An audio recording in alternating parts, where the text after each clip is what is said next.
कि अगर हमें कोई भी चीज चेंज करना है अपनी लाइफ में, देखो स्थिति क्या है, स्टेट ऑफ माइंड क्या है। स्टेट ऑफ माइंड चाहे अच्छा है चाहे बुरा, ऐसे ही नहीं बनता, उसका कुछ कारण होता है। जैसे कि आप देखो कि अगर आपका मन बहुत बेचैन है, तो बेचैनी का भी तो कारण होता है ना। कुछ ऐसी बात हुई होगी जो आपको नहीं पसंद है, कुछ लोगों ने ऐसा कुछ बोला होगा, या ऐसा कुछ इंसिडेंट हुआ होगा, कुछ तो ऐसा हुआ होगा जिसके कारण से आपका मन जो है वो अशांत है, बेचैन है, या घबरा रहा है ना। ऐसे ही अगर मुझे शांति चाहिए, खुशी चाहिए, मेरी अवस्था, मेरा स्टेट ऑफ माइंड मुझे बहुत पीसफुल, पावरफुल चाहिए, तो उसके पीछे भी कुछ रीजन होना चाहिए। जैसे उल्टी वाली बातें चलती हैं कि अब क्या होगा, ऐसे क्यों हो रहा है, अब क्या होगा, तो बेचैनी और घबराहट होती है। ऐसे ही अगर मुझे शांति चाहिए, खुशी चाहिए, और बहुत ऐसा पावरफुल फील करना है, तो उसके लिए भी मन के अंदर कुछ चलना चाहिए, ऐसे फील होना चाहिए, तब आपको वो अवस्था मिलेगी। लेकिन अगर आपके अंदर चलेगा, वो ऐसे बोलते हैं, वो ऐसे करते हैं, ये सब चलता है, और आप चाहो कि आपको शांति फील हो और शक्ति महसूस हो, तो ये नहीं हो सकता। समझ रहे हो जो कई बार संकल्प। हाँ। हाँ जी। कई बार दीदी ऐसा होता है, हम्म। कोई एक बात आपसे बोलेगी, कोई आपको पसंद नहीं है जैसे, है ना, या मान हम्म। लो इंसल्ट कर दी किसी ने एक बार, तो हम्म। दीदी लेकिन एक बार हुआ तो आप कह सकते, हो जाता है कि चलो कोई बात नहीं, वो तो ऐसे ही है, उनकी तो आदत है। लेकिन हम्म। दीदी जब एक ही जगह पे जैसे हैमरिंग हो जाती है, हम्म। तो वहां पे थोड़ी प्रॉब्लम हो जाती है कि एक ही चीज एक ही चीज एक ही चीज बार बार बार बार तो बार। एक ही चीज को क्या है ना, इस केस में क्या किया आपने, जिसने भी किया, मतलब वो आत्मा क्या करती है उस स्टेज में, जब अगर मुझे बार बार कोई चीज हो रही है और इफेक्ट कर जा रही है, उसका कारण ये है कि जब वो पहली बार हुआ था तो मुझे बुरा तो लगा था जरा सा, बट मैंने कहा चलो कोई बात नहीं। तो यहाँ से प्रॉब्लम शुरू होती है कि हमने उस वहां पर छेद जो है वो छेद रहने दिया। अब जैसे छेद रहने दिया तो थोड़ा थोड़ा ही आएगा, लेकिन आएगा। तो ऐसे ही वो बात मुझे हर्ट करी जरूर, लेकिन मैंने कहा चलो कोई बात नहीं। फिर दोबारा हुई, फिर मेरे को हर्ट की, हर्ट कर रही है एक्चुअली। हमें क्या करना है, यहाँ पर प्रूफिंग करने की जरूरत है। अगर प्रूफिंग हो जाएगी ना, तो चाहे वो जैसे होता है ना कि अगर आप सीमेंटेड हो जाती है और कोई चीज बिल्कुल फुल प्रूफ कर देते हैं, चाहे वो फिर कितना भी पानी डालो, फिर वो लीकेज नहीं होता, फिर वो रिश्ता नहीं है। सीलन होती है ना, सीलन कैसे होती है, क्योंकि कहीं ना कहीं कुछ ऐसी चीज है जो उसमें से रिस रिस के आ रही है। लेकिन अगर उसकी फुल प्रूफिंग कर देंगे, तो चाहे कितना भी पानी आए, कुछ भी हो, लेकिन सीलन नहीं होगा। ऐसे ही मन के अंदर है, अगर हमें उस बात का इफेक्ट हो रहा है, तो वो धीरे धीरे धीरे धीरे धीरे असर कर जाएगी। और समय अनुसार तो आप ये नहीं उम्मीद कर सकते कि आपके पास कोई परिस्थिति एक बार ही आएगी। वो आएगी ही हैमर बन के, वो होगा ही ऐसा जिससे आप परेशान हो, क्योंकि टाइम ऐसा है। तो इसके लिए बाबा कहता है, दादी जान की बोलती थी, ये चीज बहुत दादी जी को पक्की थी कि अगर एक बार दादी से पूछा था कि दादी ये ना ऐसे बोलते हैं, कोई भाई बहन है या ऐसा करते हैं, तो जैसे अभी आपने कहा ना कि बार बार करते हैं तो ऐसा लग जाता है।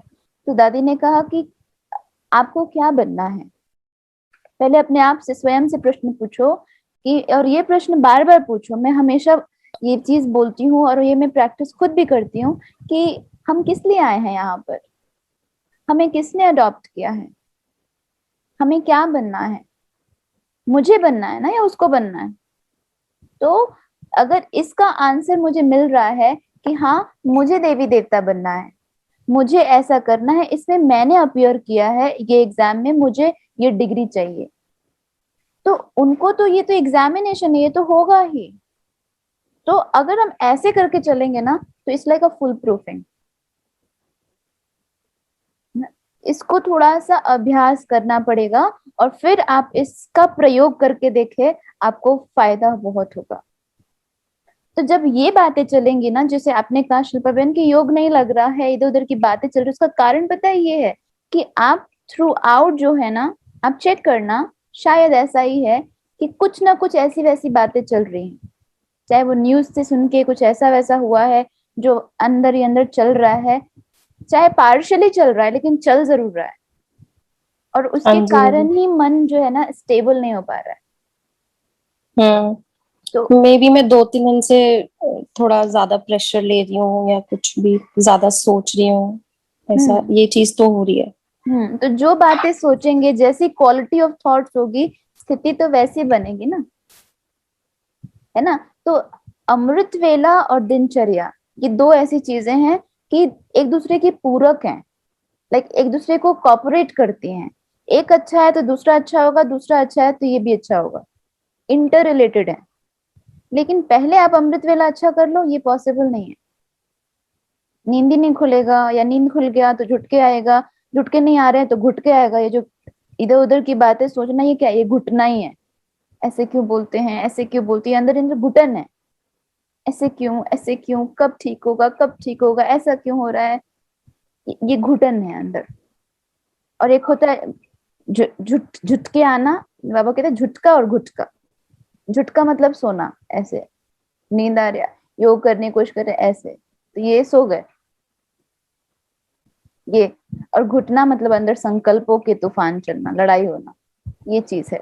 तो ये अगर चीजें होंगी ना तो स्थिति नहीं बनेगी। तो इसलिए बाबा कहता है दिनचर्या ठीक करो। अब दिनचर्या के अगर आप, अगर ऊपर आपने अटेंशन दिया है, ठीक है, तो वो अटेंशन क्या करेगा, आपकी स्थिति को थोड़ा सा लाइट करेगा। आप लाइट होने लगोगे। जितना जितना आप लाइट होगे, उतना आपको सुबह अमृत वेला में ये मदद करेगा। फिर जैसे आपका अमृत वेला अच्छा होगा, वैसे आपका फिर वो दिन जो है, नेक्स्ट डे जो है, वो ज्यादा बेटर होगा। और जितना ज्यादा वो बेटर होगा, फिर अगले दिन का अमृत वेला और पावरफुल होगा। ऐसे ऐसे चलता है। लेकिन जहां कितना सावधानी हटे दुर्घटना घटी, ये वाली बात है। तो अगर हमारा अटेंशन जो है वो बाबा की बातों से कहीं और चला गया,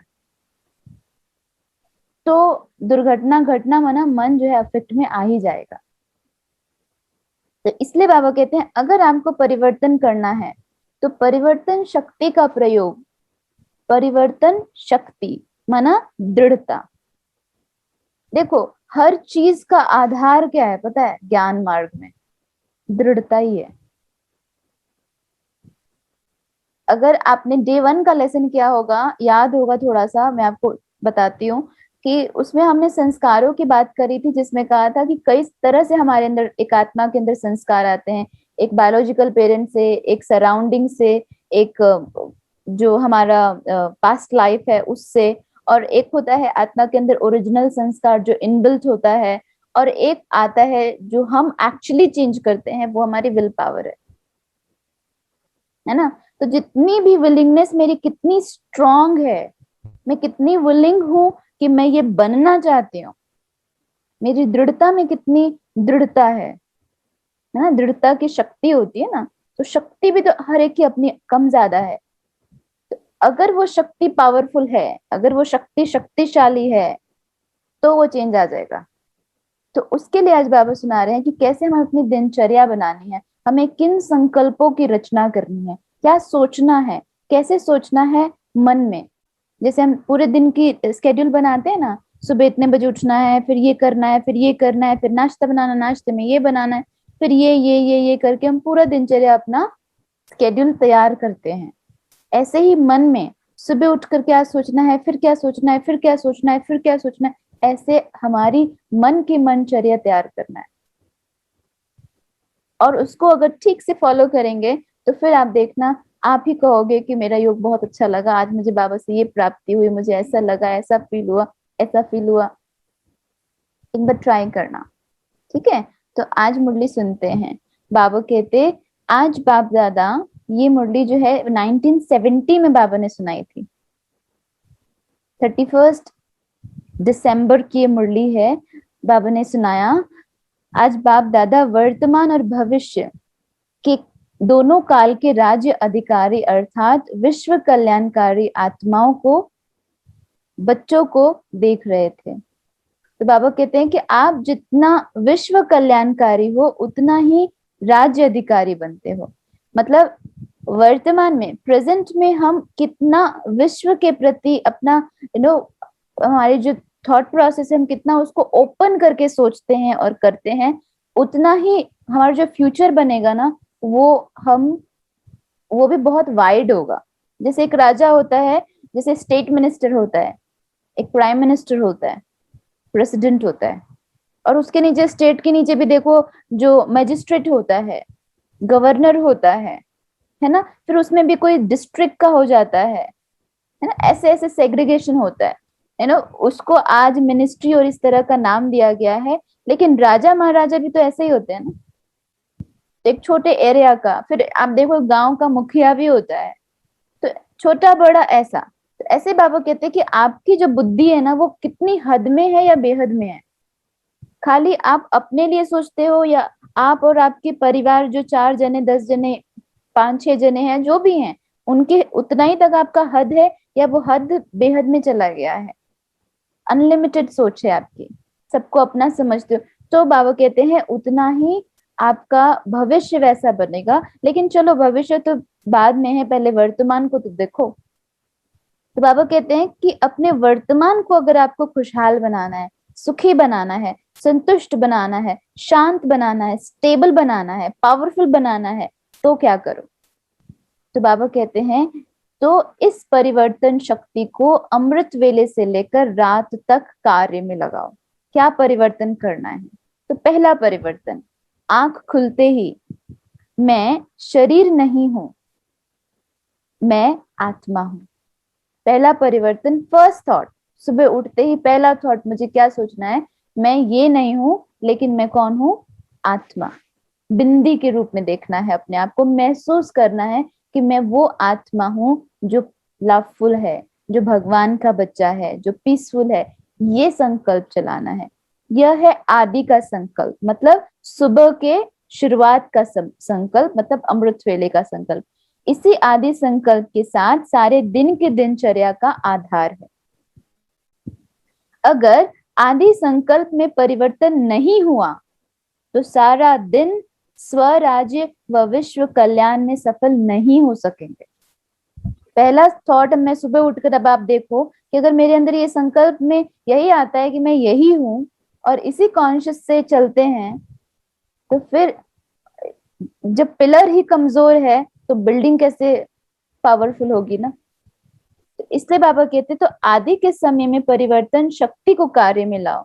जैसे सृष्टि के आदि में ब्रह्म से देव आत्मा सतो प्रधान आत्मा पाठ में आएगी, ऐसे ही हर रोज अमृत वेला आदि काल है। हर दिन का 24 घंटे का जो शुरुआत है, आदि काल जो है, वो अमृत वेला ही है। अगर आप चाहते हो आपका 24 घंटा अच्छा जाए, तो सुबह उठकर सबसे पहले आप इस डिसिप्लिन को अपने जिंदगी में इंट्रोड्यूस करो, इसको यूज करो, और फिर आप देखो आपके जीवन में परिवर्तन कितना आएगा। तो बाबा कहते हैं ये पहला संकल्प, क्योंकि बाबा कहते देखो ब्रह्मा बाबा आदि थे, तो उन्होंने अपने अंदर कितना चेंज लेकर आए, कितनी पावरफुल सोल। बाबा का स्लोगन था, जैसा कर्म मैं करूंगा मुझे देख सब करेंगे। तो जो बाबा चाहते थे कि दूसरे करे, वो बाबा पहले खुद करते थे। बाबा कभी नहीं किसी को बोलते थे कि बच्चे करो, बाबा वो खुद करने लगते थे, और बाबा को देखकर बाकी सब लोग करने लगते थे।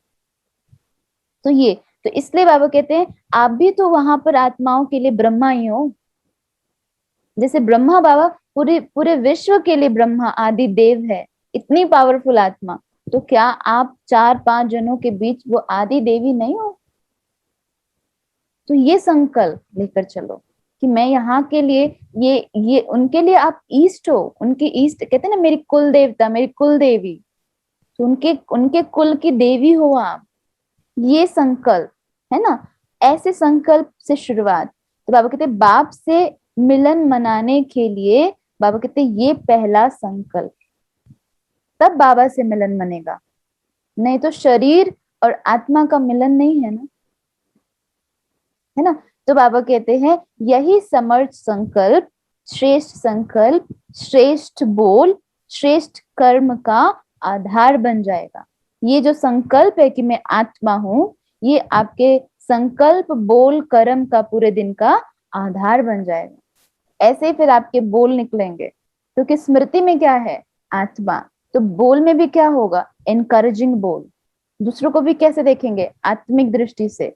और जब आत्मिक दृष्टि से देखेंगे तो अच्छाइयां दिखेंगी, हर चीज में कल्याण दिखेगा, हर चीज में आपको पॉजिटिव साइड देखने का साइट मिल जाएगा, है ना। ये बाबा कहते हैं। तो पहला परिवर्तन समझ आया, मैं कौन। तो ये है फाउंडेशन परिवर्तन शक्ति का। इसके बाद दूसरा परिवर्तन, मैं किसकी हूं। दूसरा परिवर्तन क्या, मैं किसकी हूं। सर्व संबंध किससे हैं, सर्व प्राप्तियां किससे हैं। पहले देह का परिवर्तन, फिर देह के संबंध का परिवर्तन, फिर संबंध के आधार पर प्राप्तियों का परिवर्तन हो जाता है। इस परिवर्तन को ही सहज याद कहा जाता है। अगर परिवर्तन यहां नहीं किया, कि अगर देखो, अगर जब तक शरीर से देखेंगे तो शरीर से तो दूसरे लोग हैं ना, कि मैं उनकी हूँ, मैं फलाने घर की बहू हूँ, मैं फलाने घर की बेटी हूँ, मैं फलाना यहाँ काम करती हूँ तो वहां की एम्प्लॉय, ब्ला ब्ला ब्ला, बहुत सारी चीजें हैं। लेकिन बाबा कहते हैं अगर संकल्प में आया कि मैं बाबा की हूँ, है ना, संबंध किससे, बाबा से, तुम ही हो माता पिता, तुम ही हो बंधु सखा साथी, सब तुम हो, बोला। लेकिन अगर आपके बेस्ट फ्रेंड का नाम पूछे तो, आपकी मम्मा का नाम पूछे तो, आपकी मदर का नाम पूछे तो पहला थॉट किसका आया, मन के अंदर, सच्चा सच्चा जवाब। अपने आप को जवाब दो। अगर भगवान का नाम आया तो जिया है, नहीं आया तो नहीं जिया है। ये परिवर्तन लाने की जरूरत है। हाँ जी मीनाक्षी बेन बोलो।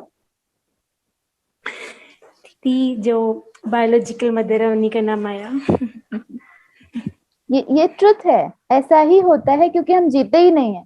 हम अभी भी क्या कर रहे हैं, रियलिटी पता है क्या है, हम अभी भी भगवान को भगवान के रूप में लेते हैं, बोलते भले हैं बाबा बाबा, लेकिन अभी भी हम कैसे जीते हैं, बाबा जी ये दीजिए कर दीजिए। ये क्या है, इसका अर्थ क्या है, इसका भाव समझो। बाबा जी मतलब अभी भी भगवान ही है, भले वर्ड हम कह रहे हैं बाबा, लेकिन उस संबंध को जिया ही नहीं है। अगर जी लेंगे तो महसूसता बदल जाएगी, स्थिति बदल जाएगी। तो उसको परिवर्तन करके देखो, परिवर्तन करो, यहाँ परिवर्तन कर। बाप है वो मेरा, माँ है वो मेरी। माँ के साथ क्या करते हैं, कभी माँ को सुबह उठकर चाय पिलाया, कभी माँ के लिए पानी दिया, ऐसे ऐसे संबंध जीना है मुझको बस बाबा के साथ। स्नेह चाहिए यहाँ पर। यहाँ लॉजिक्स लगाओगे, ये मैं संकल्प लूं, मैं ये कमेंट्री सुनूं, चलो अभी शुरुआत है, मैं ये सब के लिए मना नहीं करती, लेकिन हमें ये बनाना है, अपने आप को निराधार बनाना है। कि जैसे देखा है ना, जो देवी देवता है वो हवा में उड़ते हैं, है ना, स्वर्ग कहाँ है, ऊपर है, हवा में कहीं है। तो हवा में कुछ भी नहीं है एक्चुअली। समझने का भाव है ये कि वो इतने लाइट है, निराधार है, वो उनके ऊपर कोई आधार पे टिके हुए नहीं है कि ऐसा होगा तो चलेंगे, ऐसा नहीं होगा तो नहीं चलेंगे, नहीं। चलो वो बाद की स्टेज है, बट अभी हमें यहाँ पर ये परिवर्तन लाना है, फिर आपका योग लगेगा। ये है कमियां जिसके कारण से योग नहीं लगता है, ठीक है। तो दूसरा परिवर्तन क्या करना है, संबंध। खाली बोलना नहीं है लेकिन जीना है। आज संबंध जीना है मुझको बाबा के साथ। तो दूसरा चेंज ये करने का। फिर बाबा कहते अमृत वेले के बाद, चलो अमृत वेले का समय पूरा हुआ, संबंध पहले संकल्प में लाए, फिर बाबा के साथ संबंध से बाबा से बातें की कि बाबा आप तो मेरे पिता हो ना, ये आपका है तो मेरा भी है ना। जैसे फादर का पेन होता तो मेरे फादर का, मुझे पेन से बहुत प्यार है, तो मैं उनके पास कुछ भी नया पेन आता था ना तो मैं उनका निकाल के और अपना वाला रख देती क्योंकि उनका है तो मेरा है ना, हक। ऐसे ही बाबा के पास प्यार है तो मेरी हो गई ना, मैं उसको यूज करूं। बाबा के पास शांति है, बाबा के पास दृढ़ता है, तो मेरी हो गई ना। तो वो उनका, उनकी वो प्रॉपर्टी, तो उस पे हक किसका, मेरा, पूरा हक मेरा है। ऐसे तो मैं उसको यूज करूंगी, मैं उसको यूज करने का मेरा पूरा हक है, और उसको यूज करो, यही तो करना है। ये हुआ। बाबा कहते हैं अच्छा फिर क्या करते हो, अमृत वेला हो गया, उसके बाद कार्य व्यवहार में आते हो। तो कार्य व्यवहार में आते हुए कौन कौन से परिवर्तन की आवश्यकता है जिससे निरंतर सहज योगी बन जाएंगे। सदा ये संकल्प रखो, सदा ये संकल्प रखो कि मैं चैतन्य सर्वश्रेष्ठ मूर्ति हूं और यह क्या है, मंदिर है ना। चैतन्य मूर्ति का यह देह चैतन्य मंदिर है, तो मंदिर को सजा रही हूं। तो कभी भी अपने आप को ड्रेसअप करो, क्लीन करो, तो क्या सोचना, जब बाथरूम में जाओ, स्नान करो, तो क्या सोचना, मैं इस मंदिर को साफ कर रही हूँ। ये संकल्पों में परिवर्तन कितना सहज है ना, सहज राजयोग, इजी। मुश्किल है कोई एक टांग पर खड़े नहीं होना, है ना। तो बाबा कहते हैं ये हुआ। उसके बाद बाबा कहते हैं इस मंदिर के अंदर, अब इस मंदिर के अंदर ये आत्मा बाप दादा की सबसे प्रिय मूर्ति विराजमान है। सोचो बाबा को ये मूर्ति कितनी पसंद है। इस शरीर के अंदर ये जो आत्मा है वो भगवान को प्रिय है, तो फिर आपको प्रिय नहीं है? आप बाबा को बहुत प्रिय हो, तो आप आपको प्रिय नहीं हो? तो वो उस मूर्ति के गुणों की माला, आपके गुणों की माला भगवान सिमरन करते हैं, तो क्या आप अपने गुणों की माला सिमर नहीं सकते? तो समरना आज। तो बाबा कहते हैं जिस मूर्ति की महिमा स्वयं बाप करते हैं, जैसे माँ बाप होते अपने बच्चों की महिमा ही करते रहेंगे, चाहे 100 गुण हो, लेकिन अगर 100 अवगुण हो, लेकिन एक गुण होगा ना, उसी को गाते रहेंगे, नहीं नहीं मेरा बच्चा तो ऐसा है, मेरा बच्चा तो ऐसा है, मेरा बच्चा तो ऐसे करता है, ऐसे करता है। हाँ वो थोड़ा बहुत वो उसके कारण उसके साथ रहता है ना, इसलिए ऐसा हो जाता है, ऐसे करते हैं ना। तो बाबा भी क्या कहते हैं, वो माया है ना, वो ऐसे आपसे करवा देती है, आप ऐसे नहीं हो। आप तो मेरे बहुत अच्छे बच्चे हो, मीठे बच्चे हो, सिक्की लदे बच्चे हो, लाडले हो, मेरे नूरे रतन हो, मेरे भविष्य हो, है ना। इतनी इतनी इच्छाएं, इतना प्यार बाबा को हमसे है, तो हमें अपने आप से नहीं है। हम अपने लिए नहीं, मैं तो नीच हूं, मैं तो तुच्छ हूं, मैं तो ऐसी हूं, मैं तो वैसी हूं, ऐसा क्यों सोचने का है? नहीं। तो बाबा कहते ऐसी विशेष मूर्ति का विशेष मंदिर है। जितनी मूर्ति वैल्यूएबल होती है, मूर्ति के आधार पर मंदिर की भी वैल्यू होती है। अब देखो वैष्णो देवी का मंदिर क्यों क्यों वैल्यू है। अब वैष्णो देवी के मंदिर को कितना मेंटेन करते हैं, क्यों? मूर्ति की वैल्यू है। तो ऐसे बाबा कहते हैं आप भी तो हो, तो इस मंदिर को भी, इस मंदिर को भी आपको सजाना है। सजाना है मतलब बहुत उस तरह का सजाना, बाबा क्या कहते हैं वो समझना। तो बाबा कहते हैं तो सजाने का अर्थ है इस शरीर को ठीक रखना, साफ रखना, स्वच्छ रखना, स्वस्थ रखना, ये है सजाना, है ना। तो बाबा कहते जितनी मूर्ति वैल्यूएबल तो उतना मंदिर भी वैल्यूएबल होता है। तो परिवर्तन क्या करना है, मेरा शरीर नहीं लेकिन बाप दादा की मोस्ट वैल्यूएबल मूर्ति का यह मंदिर है। ये अंडरलाइन करके लिख लो, ये मेरा शरीर नहीं लेकिन बाप दादा की, भगवान की मोस्ट वैल्यूएबल मूर्ति का मंदिर है। ठीक है। तो बाबा कहते हैं और स्वयं ही मूर्ति, स्वयं ही मंदिर का ट्रस्टी बन मंदिर को सजाते रहो। अब आप खुद इस मंदिर के ट्रस्टी बन के, मतलब पुजारी बन के इसको सजाओ, साफ रखो, स्वस्थ रखो, अपने आप को डिटॉक्स करो, थोड़ा एक्सरसाइज करो, तभी स्वस्थ रहेगा ना, तभी अच्छा रहेगा ना। ये भी जरूरी है। क्या होता है ना, अगर हम ये सब चीजें भी नहीं करते, फिजिकल एक्टिविटी भी नहीं करते, तो भी टॉक्सिन थॉट्स अंदर ही अंदर चलते हैं, वो बाहर नहीं निकल पाते हैं। सिस्टम ऐसा बना है, इसलिए ये भी बहुत जरूरी है। ठीक है ना। तो बाबा कहते हैं मतलब हर चीज चाहिए ना बैलेंस करने के लिए, और एक बैलेंस्ड लाइफ अच्छी होती है। खाली एक चीज करो, सोचो सोचो खाली मैं योग ही करूं, योग ही करूं, योग ही करूं, नहीं होता है।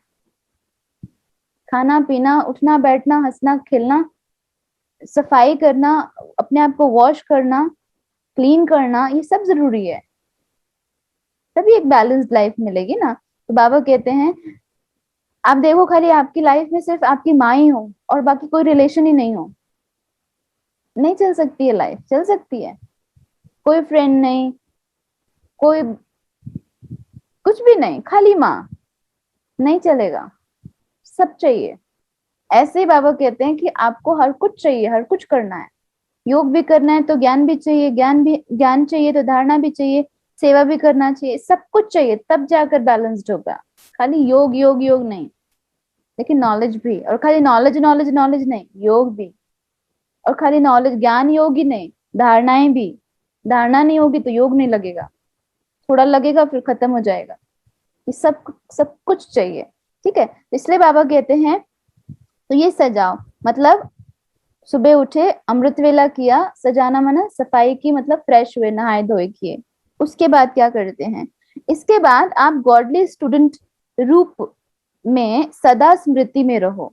इसमें विशेष परिवर्तन संकल्प कौन सा चाहिए, जिससे हर सेकंड की पढ़ाई, हर अमूल्य बोल की धारणा से हर सेकंड और भविष्य श्रेष्ठ बन जाए। तो मतलब बाबा कहते हैं कि आप सुबह उठे, फ्रेश हुए, सुबह उठे, अमृत वेला किया, उसके बाद फ्रेश हुए, उसके बाद फिर क्या है हमारी दिनचर्या में, नेक्स्ट मुरली, आत्मा के लिए, ये आत्मा की बात है ना। तो आत्मा और शरीर का दोनों चाहिए। फिर क्या हमें चाहिए, मुरली, जो आत्मा का भोजन है।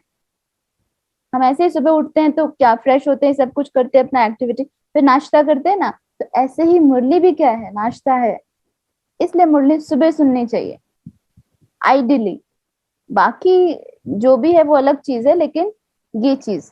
तो बाबा कहते हैं फिर गॉडली, मैं साधारण स्टूडेंट नहीं हूं, साधारण पढ़ाई नहीं पढ़ रहा, लेकिन डायरेक्ट बाप जो दूर देश से रोज हमको पढ़ाने के लिए आते हैं।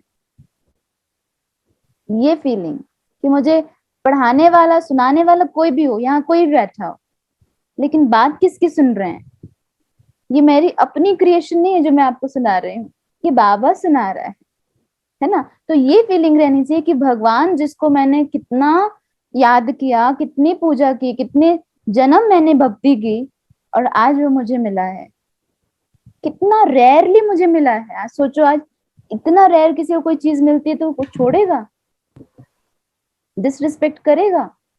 उसके लिए सबसे प्रायोरिटी क्या हो जाएगी। जगदीश भाई जी जो कल 12th को उनका पुण्यतिथि था, तो जब उनको दीदी सुना रहे थे, सुना होगा शायद आपने, कि जब उन्होंने किसी जैसे मेले में होता है ना, तो उन्होंने ये ज्ञान सुना, तो उनको ज्ञान इतना अच्छा लगा, तो वो गए सेंटर पे, तो लेट हो गया था, तो उन्होंने कहा कि अब नहीं सुनाएंगे, रात हो गया है, कल आप आना सुबह।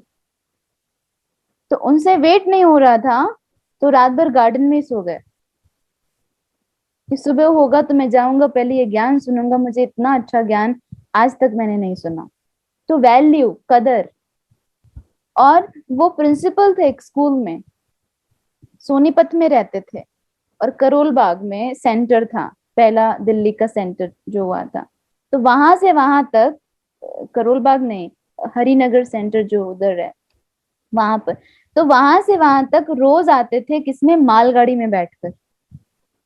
मतलब एक बार ऐसा हुआ था कि वो वाली जो जनरल पब्लिक वाली ट्रेन नहीं होती है, पब्लिक ट्रांसपोर्ट, वो लोकल ट्रेन, तो वो नहीं थी, मतलब नहीं चली है, जो भी हुआ था, तो वो मालगाड़ी में बैठ के आ गए। वैल्यू, कद्र।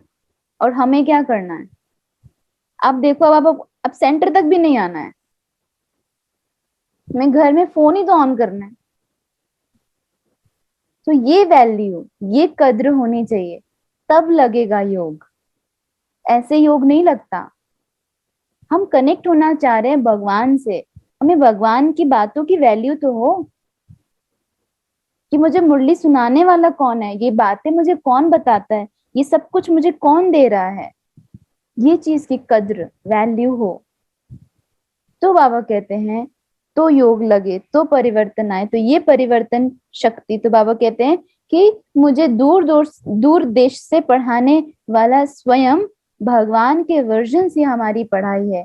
श्री श्री की श्रीमत हमारी पढ़ाई है, जिस पढ़ाई का हर बोल पद्मों की कमाई जमा करने वाला है। आप इस पूरी मुरली में से एक चीज भी कर लो, जितना आपने महीने में आपकी सैलरी है उससे ज्यादा, उससे कई गुना ज्यादा आप एक दिन में कमा लोगे। तो कितनी कितनी ज्यादा वैल्यूएबल हुई। और वो भी, ये जो कमाई है वो आपके एक दिन नहीं चलेगी या एक महीना नहीं चलेगी, ये आपके साथ दूसरों का भी भला करेगी और आपके साथ इस शरीर के छोड़ने के बाद भी साथ जाएगी। तो वैल्यू कितनी हुई। तो अगर ये वैल्यू मन में चलता है, चले, तो स्थिति पावरफुल हो, तो स्थिति हलचल में ना आए, तो स्थिति स्टेबल रहे। समझ आ रहा है?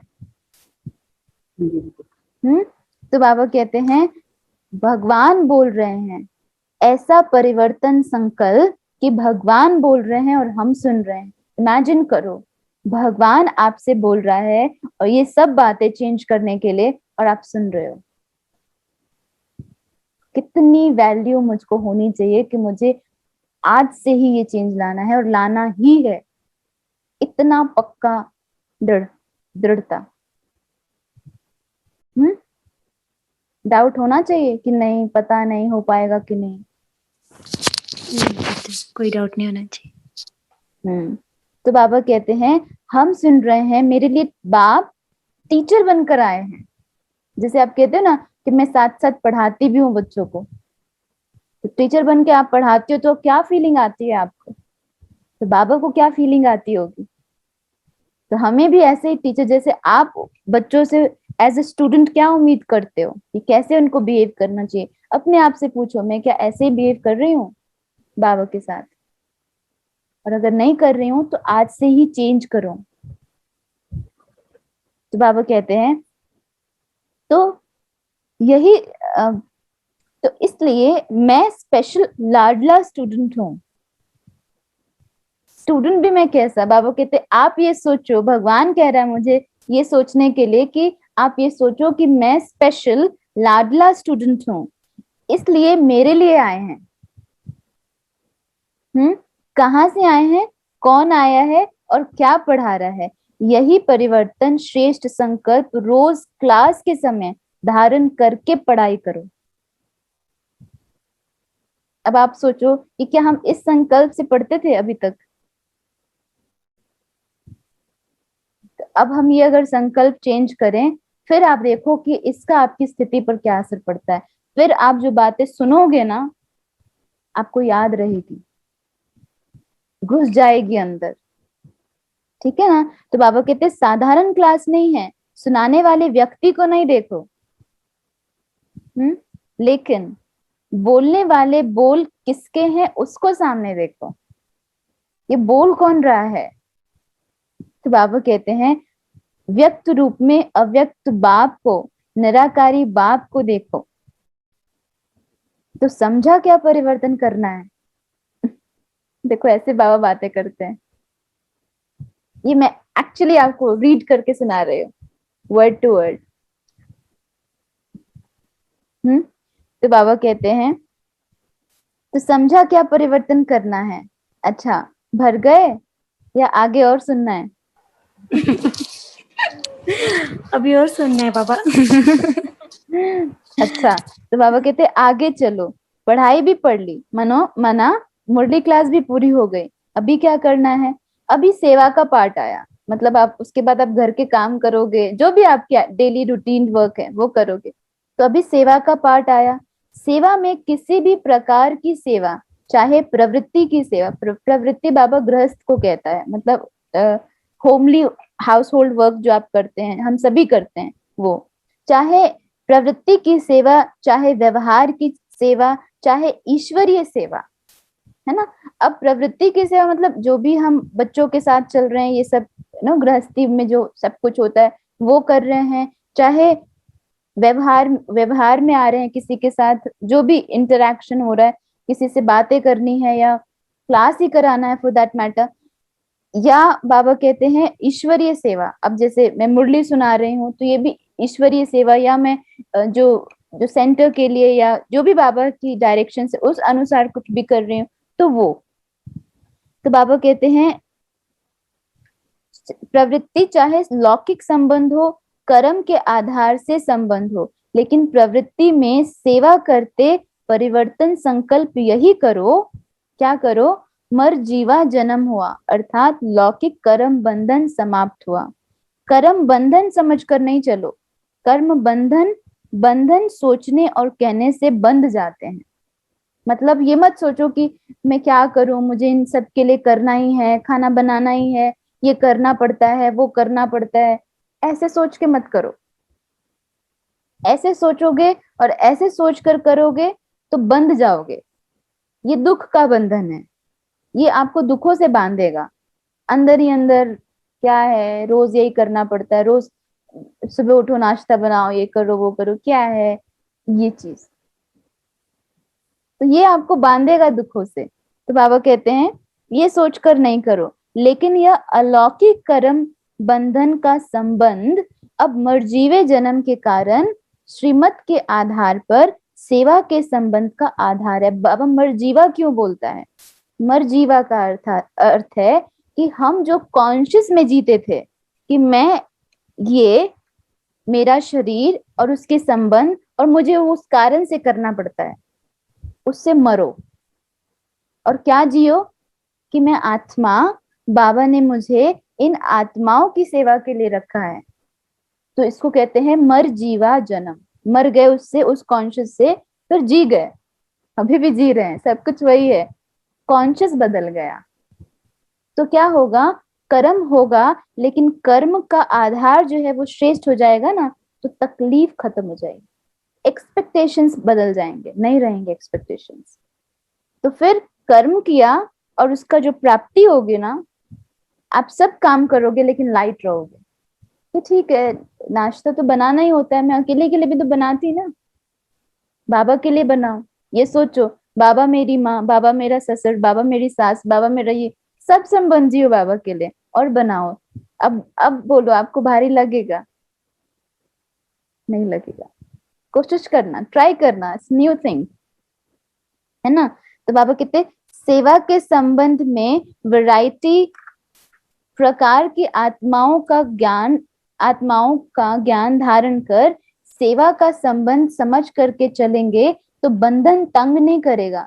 लेकिन अति पाप आत्मा, अपकारी आत्मा, बगुले के ऊपर भी नफरत नहीं, घृणा नहीं, निरादर नहीं, लेकिन विश्व कल्याणकारी की स्थिति में स्थित रहकर रहम दिल बन तरस की भावना रखते हुए सेवा का संबंध समझकर सेवा करो, है ना। वो बगुला है क्योंकि वो कमियां ही देखती है, वो ऐसे वैसे कर्म करती है जिससे घृणा होना बहुत ऑब्वियस है, वो ऐसी ऐसी बातें बोलती है जैसे जैसे अंदर से खुरेदती हो। लेकिन बाबा कहते हैं ये होपलेस केसेस हैं, अपकारी आत्माएं हैं, लेकिन उन पर भी आप क्या बनो। अगर अगर आप ऐसा कोई करे, लेकिन आप सोचो कि आप प्रिंसिपल हो, तो क्या आप उसको क्या कहते, ब्लैकलिस्ट कर दोगे, रेस्टिकेट कर दोगे? नहीं ना, रहम करोगे ना। कोई चीटिंग भी कर रहा है, कोई कुछ भी कर रहा है, रहम तो करोगे ना। तो बाबा कहते रहम करो, रहम करके उनके साथ सेवा में आओ, मतलब संबंध संपर्क में आओ। ये सोचो कि ये तो बेचारे ऐसे ही हैं, ये बेचारे हैं, लेकिन आप कौन, आपका हाथ किसने पकड़ा है? अगर आप ये करोगे तो आपको एक्स्ट्रा मार्क्स कौन देगा? क्योंकि आपने अपकारी पर भी उपकार उपकार कर दिया, तो देवी तो बन गई ना आप। देवी का काम क्या होता है? अपकारी पर उपकार करना। तो वो आपको उल्टे बुलटे बातें बोल रहे हैं, लेकिन आपने दिल से उनकी बातों से बुरा नहीं माने। लेकिन एक होता है कि बुरा लगता है, लेकिन मैं कह रही हूँ कोई बात नहीं, कोई बात नहीं, भगवान इनका भी भला करे। तो ये क्या हुआ, ये दुख तो हो ही रहा है ना। तो ये पहला वाला आधार जो है ना, फर्स्ट संकल्प, वही नहीं बदला। तो वो अगर बदल देंगे तो आप देखना, आपको ये बात इफेक्ट नहीं करेंगी, ये ठीक है, फिर आपको इफेक्ट नहीं करेंगे, कहेंगे बेचारे, फिर आएगा आपको बेचारे ऐसे है ना क्या करें। तो वो चाहे कुछ भी बोल देंगे ना, तो आपको फील नहीं होने लगेगा। तो इसको कहते हैं होपलेस केस की सेवा करेंगे। और बाबा कहते हैं, सुनो ये बात, लाइन सुनो, जितने ही होपलेस केस की सेवा आप करेंगे उतने ही प्राइज के अधिकारी बनेंगे। बाबा आपको प्राइज देगा। तो अगर उल्टा, ये मेरे लिए फायदे की चीज हो गई ना, फायदे का सौदा हो गया, तो अच्छा है ना, अपॉर्चुनिटी घर में ही मिल गई कितनी अच्छी बात है, बाहर नहीं जाना पड़ रहा है ना। तो बाबा कहते हैं नामी ग्रामी विश्व कल्याणकारी गाए जाएंगे, है ना, पीस मेकर का प्राइज ले लेंगे बाबा से। तो प्रवृत्ति में कर्म बंधन के बजाय सेवा का संबंध है, यह परिवर्तन संकल्प करो। पूरा दिन अब ऐसे जाएगा। तो समझ आया क्या करना है पूरे दिन में? ये है कर्म योग, ये करना, इसको कहा जाता है कर्म योग। लेकिन सेवा करते करते अटैचमेंट में नहीं आ जाना। कभी डॉक्टर भी पेशेंट की अटैचमेंट में आ जाते हैं ना, आ जाते हैं ना, कभी कभी कभी प्यार हो जाता है, लेकिन नहीं, है ना। एक बार एक नर्स थी, जो माता जी के बारे में एक दिन मैं बता रही थी, तो उनको कैंसर हो गया था, तो लास्ट स्टेज में फिर 24 आवर्स के लिए रखा था उनको। तो वो बहुत घुल मिल गई थी, साथ में रहती थी, तो ऐसे तो हमने उनसे ऐसे बात करी, तो बहुत फ्रेंडली थी, मेरे ही एज की थी, तो ऐसा। तो फिर जैसे वो बोलने लगी तो कहती हमारा यही काम है, बट हम किसी के साथ, मतलब जैसे आज डेथ हुई, शरीर छोड़ दिया, तो बस कुछ ही घंटों में चले जाते थे। कहते हम किसी का नंबर नहीं रखते, और ये हमारे डिसिप्लिन के नहीं है, अगेंस्ट है, क्योंकि कोई ऐसा कनेक्शन नहीं होना चाहिए, कोई ऐसी अटैचमेंट नहीं होना चाहिए, हमने ड्यूटी किया और चले गए। तो मतलब क्रियाकर्म, ये जो भी चीजें होती है उसमें भी नहीं रुकते, क्योंकि फिर वो अटैचमेंट है ना, कि उनके उसमें मैं रुक जाऊं और ऐसा उन्होंने अपना काम किया, जब तक जिंदा थे तब तक उनको जो भी ड्यूटी थी, रात रात भर जगना और सब कुछ करना, ठीक है, भले वो पैसे लेते हैं, जो भी है अलग बात है, लेकिन लेकिन वो प्यार से करना, वो उसका तो वो नहीं है ना, उसका तो पैसा नहीं होता ना, वो तो एक नेचर हो जाता है, क्वालिटी हो जाती है, तो वो चीज। तो वही बाबा भी कहते हैं कि अगर आप अटैचमेंट में आ जाओगे तो वो सेवा नहीं हुई, है ना। तो अटैचमेंट में नहीं आना, सेवा का संबंध अर्थात त्याग और तपस्या रूप, कि मैंने किस चीज का त्याग किया, मैंने बुराइयों का त्याग किया, मैंने जो अटैचमेंट है उसका त्याग किया, और तपस्या की, वो चाहे कुछ भी करे, एक संकल्प में मुझे टिक कर कर्म करना है, अंदर ही अंदर। जैसे तपस्या क्या होता है ना, जिसे आप, जो भी तपस्या करता है, तो उसको आप देखोगे कि एक टांग पर दिखाते हैं कि वो एक टांग पर एक संकल्प में टिका रहता है, कि मुझे भगवान के दर्शन करने हैं तो करने हैं, चाहे कुछ भी हो जाए।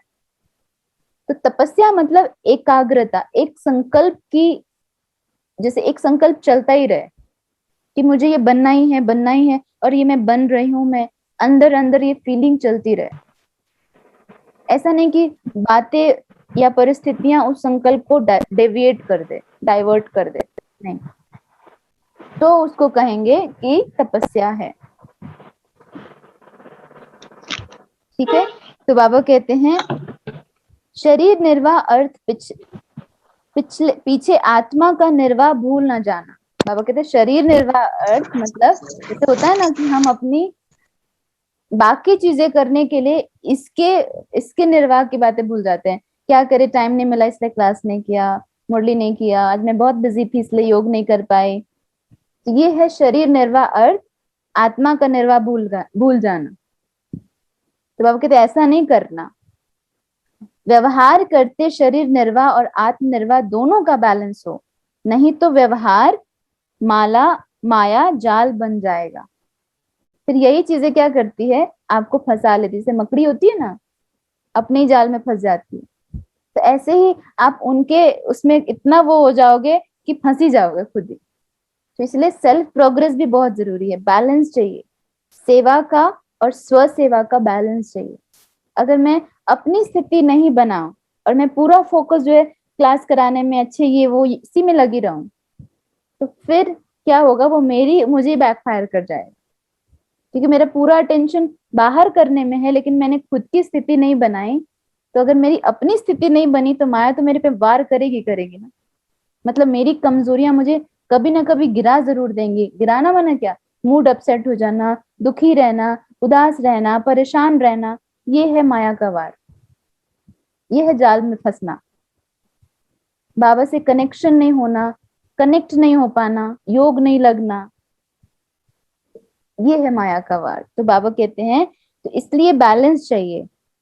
ऐसी जाल जो जितना बढ़ाते जाएंगे उतना फंसते जाएंगे। धन की वृद्धि करते हुए भी याद याद की विधि भूलनी नहीं चाहिए, है ना। जैसे होता है ना कि धन कमाने के पीछे ये भूल ही गए, आज ये काम है, आज ये काम है, मुरली नहीं सुन पाए, ये नहीं कर पाए, आज योग नहीं कर पाए क्योंकि इतना सारा काम था। तो क्या हुआ, धन कमाने के लिए हम उतना मेहनत कर रहे थे पूरे दिन, और कहाँ भूल गए, कहाँ मिस कर दिया, आत्मा का धन तो भूल गए ना। तो फिर क्या हो जाएगा, तो ये चीज फिर टेम्पररी हो जाएगी, फिर ऐसा खींच के मारेगी आपको, फिर ऐसे समय पर ऐसा चोट लगेगा, फिर लगेगा क्या, ये तो होता है। इसलिए बाबा कहते हैं धन की वृद्धि के पीछे विधि को छोड़ नहीं देना। इसको कहा जाता है लौकिक स्थूल कर्म भी कर्म योगी की स्टेज में परिवर्तन करो। सिर्फ कर्म करने वाले नहीं बनो, लेकिन कर्म योगी बनो। मतलब कर्म करते हुए योग बाबा के साथ हो, मतलब बाबा की याद कनेक्टेड हो जब कर्म कर रहे हो आप, तो मतलब बाबा की दी हुई शिक्षाओं को मन के अंदर व्यवहार में रखते हुए अगर मैं कर्म कर रही हूं तो कर्म योगी है। अंडरलाइन, इसको कहा जाता है, इसको भी योग योग की स्थिति है ये। और अगर ये स्थिति होती है तभी जब आप बाबा के साथ बैठोगे ना, तब योग लगेगा, क्योंकि आपके पास बातें होंगी बाबा से करने के लिए। कमेंट्री में क्या करते हैं, मैं कोई कमेंट्री लिखती नहीं हूँ, मैं भी बस बैठती हूँ, बाबा को याद करती हूँ, और जो मन में आता है उसको मन में बोलने के बजाय मुख से बोलती हूँ, बस यही तो करती हूँ। कोई प्लानिंग नहीं होती, प्लान करके करूँ तो फिर पता नहीं क्या ही मुझे हो ही नहीं सकता मुझसे। तो वही चीज है, ये मन की बातें हैं बाबा से जो हम करते हैं, आपको भी यही करनी है, तो ये स्टार्ट करना है, ठीक है। तो अभी तो थोड़ा और है, बट इतना नहीं कवर हो पाएगा, या तो कल सुनाएंगे। समझ आए मुरली, अच्छी लगी? हाँ जी दीदी, बहुत ही अच्छी थी, बस अब फॉलो करना है इसे। जी दीदी। तो आज ये दिनचर्या जरूर जरूर धारण करना है, ठीक है। योग करना है। हाँ जी हाँ जी दीदी। हाँ जी। जी। अपने मन को सभी विचारों से समेटते हुए अपने ऊपर लेकर आए। मन को ये डायरेक्शन दे दें, ये 5 मिनट मेरी अपने साथ मीटिंग है, तो प्लीज मुझे डिस्टर्ब मत करना। बस 5 मिनट देखें खुद को, इस शरीर में अपने आप को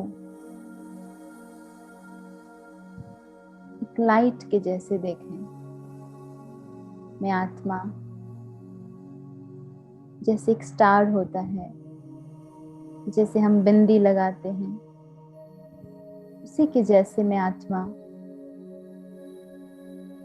इस शरीर में विराजमान हूँ। मैं आत्मा वो बिंदी, वो लाइट हूँ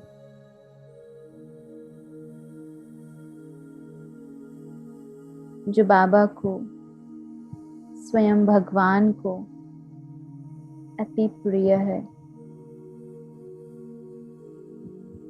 मुझ आत्मा का पिता माँ, best friend, companion, teacher, receptor, सब कुछ स्वयं भगवान है। मैं कितनी उच्च हूँ, भाग्यशाली हूँ, इसको महसूस करते हुए अपने आप को देखें। देखिए बाबा को आपके सामने, बिल्कुल right in front of your forehead, your eyes। भगवान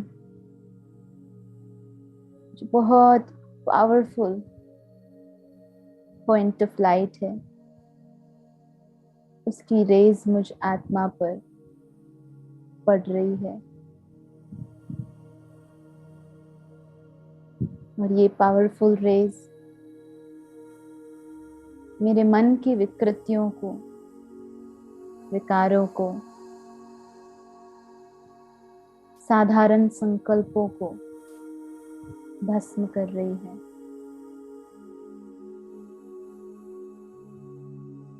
मैं एनर्जाइज्ड हो रही हूँ। ऐसा लग रहा है जैसे इसमें बहुत शक्ति भर रही है। ये शक्ति मेरे अंदर दृढ़ता को पैदा कर रही है। आज मैं पूरे दिन इस दृढ़ संकल्प के साथ जो बाबा ने अभी कहा वो मुझे अपने कर्म व्यवहार में लेकर आना है। विजुलाइज करें स्वयं को रोज की तरह यहाँ से उठकर आप जो भी घर के काम, जो भी एवरीडे रूटीन वर्क करते हैं, वो सब कुछ करता हुआ अपने आप को महसूस करें।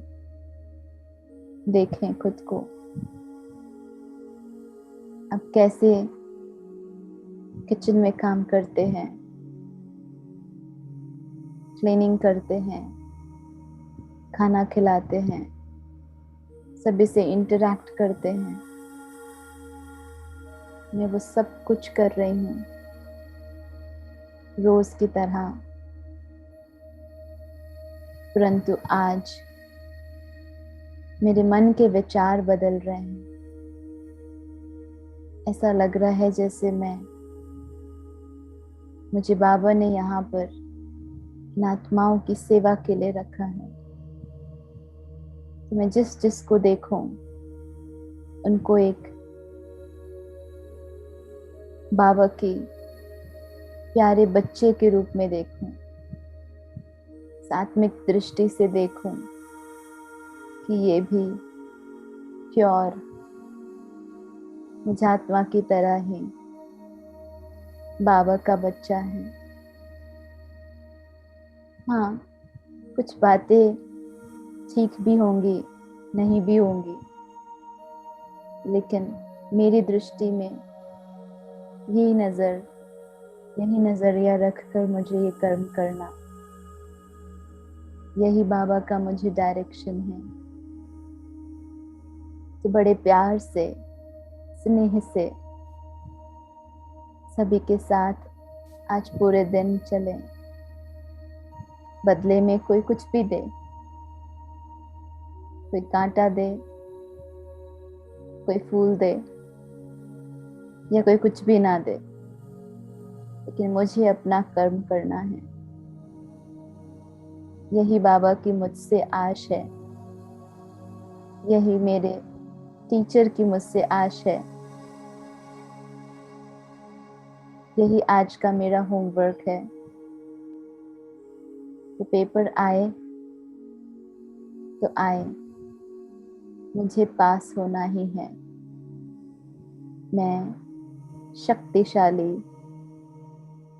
बाबा की विशेष रत्न हूँ।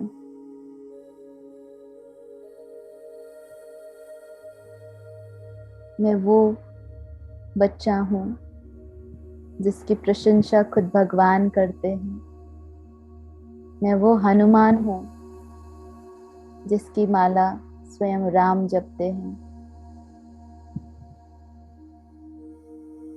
वापस आ जाएं इस कॉन्शियस में। मैं शक्तिशाली आत्मा, और मुझे आत्मा की किरणें मेरे शरीर के हर एक अंग में फैल रही हैं, और मैं तन से भी बहुत शक्तिशाली महसूस कर रही हूँ। ओम शांति।